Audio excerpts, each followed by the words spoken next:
Hey, what's going on, everybody? Hope you're doing well. Let me just check in with the chat real quick. You guys let me know if everything's coming through all right. Let's see. How's the audio sounding? Good, guys? I had that problem with the audio a couple videos ago, and now I'm paranoid every time I start that we're not good. All right. Audio's good? All right. Good to know. Okay, so today I wanted to talk a little bit about Donald Trump's Supreme Court nomination from last night, and then a little bit more about the issue of abortion, which seems to be the issue that the opposition is going to run with. So Donald Trump nominated Kavanaugh. Excuse me, Brett Kavanaugh. I was having trouble with that name for some reason. So I don't know a lot about this guy. I've just been doing a little bit of research on him. Today, it was down to like a list of a few judges as of yesterday, and you know, you only get one life, and I didn't particularly feel like spending any of mine looking through the voting, judging records of a bunch of judges, most of whom weren't even going to end up on the Supreme Court. But I've been looking into this guy a little bit now that it looks like there's a good chance he might be the next Supreme Court justice. And broad strokes, seems like he's pretty good on the First and Second Amendment, pretty bad on the Fourth Amendment, which I will say is pretty disappointing because if anyone if there's any branch of government that was going to put some type of restraints on the largest governmental spying apparatus that's ever been created, that was basically created during the Bush administration and then greatly accelerated during the Obama administration.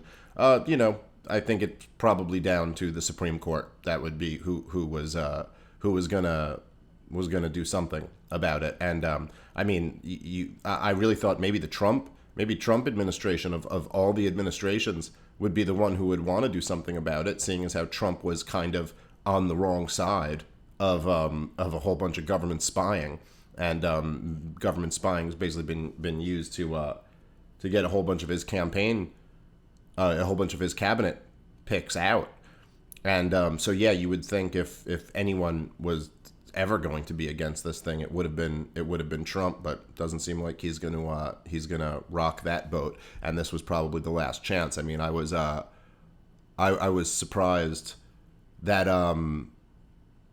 that he signed on to continue and extend the warrantless surveillance stuff. But it's like, when Bush was doing this, there were a lot of people on the left who opposed it, the warrantless wiretaps and things like that. And then when Obama was doing it, the vast majority of them shut up. It kind of mirrors the war issue. And then the Republicans come back in, and of course they're going to accelerate it even from what Obama was doing. And but of course Donald Trump could have just not signed it into law. He could have vetoed it. He did not. And then he could have maybe appointed a justice who would have been against it, but he did not do that either. And in general, the justices Republicans pick are not very good on this stuff. I think Sonia Sotomayor is better on mass surveillance than probably any of these, so-called constitutionalists. But anyway, so that's bad, and it looks like Rand Paul might oppose him, and I get where he's coming from. This is an important issue to Rand Paul. I think it should be an important issue to everybody. It actually, one of the things that's kind of revealing about this whole thing is how unimportant this is to Democrats and left-wing advocates in America in general. I don't see anybody upset about this stuff. Again, it mirrors the wars under Donald Trump. It's really crazy that there's like no. I mean, I'm exaggerating when I say no one. There's a few principled progressives and leftists who are still anti-war and anti-mass surveillance. But man, is it down? Like this, it's a weird thing. I'm 35 now, and which is only considered old to young people. But it's like I remember the Bush years and being anti-war and being anti-spying. Like these were huge issues that the left really cared about. And to me, I really think this is all like more of the Obama legacy, that it's like their guy kept it going, and they were so in love with that guy that they just can't bring themselves to be against this stuff. And I mean, that's kind of my theory on it, at least. But no question, the interest on that stuff. I mean, nobody. I just don't see anybody on the left like really talking about this stuff. So anyway, he seems to be pretty good on the First and Second Amendment. I guess that's not bad, seeing as how both of those things are largely under attack, and they're pretty important. But I'll tell you, the Fourth Amendment's pretty goddamn important also. So if you can, one of the things you can deduce from what the left, broadly speaking, what the left does care about, and it is abortion. It's Roe v. Wade. This is the issue that the Democrats really want to seem to hone in on. I don't actually know what this guy's record is on Roe v. Wade. I mean, I know when he was before the Senate for whatever other nominating process, they kept asking him. I think it was Chuck Schumer kept asking him what his thoughts on Roe v. Wade are, and he basically wouldn't answer it. He was just like, well, Roe v. Wade is the Supreme Court's interpretation, so I'm gonna defend that. That's the law of the land, which is kind of an appropriate answer for a judge on a lower level. But once you're in the Supreme Court, you're kind of free to, I guess, interpret the Constitution, or in many cases, just kind of make up whatever you see there. So, I mean, number one, I just don't think Roe v. Wade is going anywhere. I just don't. I maybe I'm wrong, but I just can't imagine Roe v. Wade being overturned. I think it's so ingrained in the culture right now, and it's very unpopular, and I just don't see it happening. But it is pretty interesting that this issue, which I do think now, I mean, I thought the separation of families was going to be the Democrats' issue for the midterms, but I think this might be it now. And it's, I don't know, like, personally, my feelings on abortion have evolved a bit over the last few months. I'm expecting a baby, and it's, I don't know, I guess I would say I'm, at this point, I am personally pro-life, but legally pro-choice.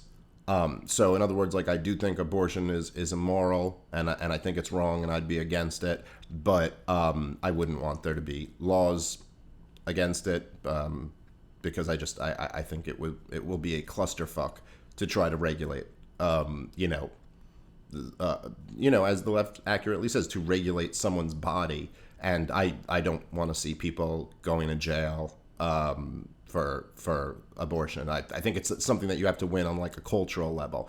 But there's no question, I mean, the fact that me and my lady are expecting has really changed my outlook on that. I mean, my fiance is 19 weeks pregnant now, and that's a baby. That's a baby inside of her. There is nothing else. I just don't, I don't know what argument you can make that it's not. And you can call it a fetus or call it whatever you want. It's a freaking baby, okay? We've seen it several times. I feel it kick my hands. I've listened to its heartbeat. It's a baby. Looks like a baby, acts like a baby, feels like a baby. Like, I mean, it feels pain. It's and I say it because we're not finding out the sex until next week. But and it's just hard to not look at it and be like, man, there would be something, like, profoundly immoral about snuffing this life out. And I get the argument that it's akin to murder. I don't think, having an abortion at 4 weeks or something like that is akin to murder, but certainly at 19 weeks, yeah, absolutely. And we're only halfway there. It's not like you're talking about some crazy late term abortion. But anyway, I guess what I find more interesting about it is just, like, what it reveals from the left wing, like, attitude. And it's like, it's interesting that this is the one, it's like the one area where the left gets very libertarian about things. I mean, it's like, you're my body, my choice type stuff. I mean, okay, well, I wish you guys would fight the war on drugs with this same energy. That you're, how threatening it would be to overturn Roe v. Wade. It's like, oh my God, my body, my choice. Well, why doesn't that apply to drugs also? Why are people getting arrested for drinking raw milk and, all other types of issues that just involve their body? It's like, it's just kind of strange that the one issue where you would get hardcore libertarian and say, no, no, no, no, you can't infringe on this freedom, is the right to kill your baby in the womb. I don't know. Something about it just seems kind of sick to me. That being said, I'm not really for Roe v. Wade being overturned. I just think it's kind of like an old battle and a distraction. But it's interesting to me that this is what gets people fired up. And, I actually think this will do probably a decent job of firing up Democrats for the midterm. But anyway, we'll see. All right, well, that's it for today. Hey, I heard Jason Stapleton's joining the Libertarian Party. Look at that. Tom Woods, myself, Jason Stapleton, Mance Raider, whole bunch of people coming in. We're taking that bitch over. Look out for us. All right, I'll be back with a brand new video tomorrow. Thanks for listening, guys. I love you all. Peace.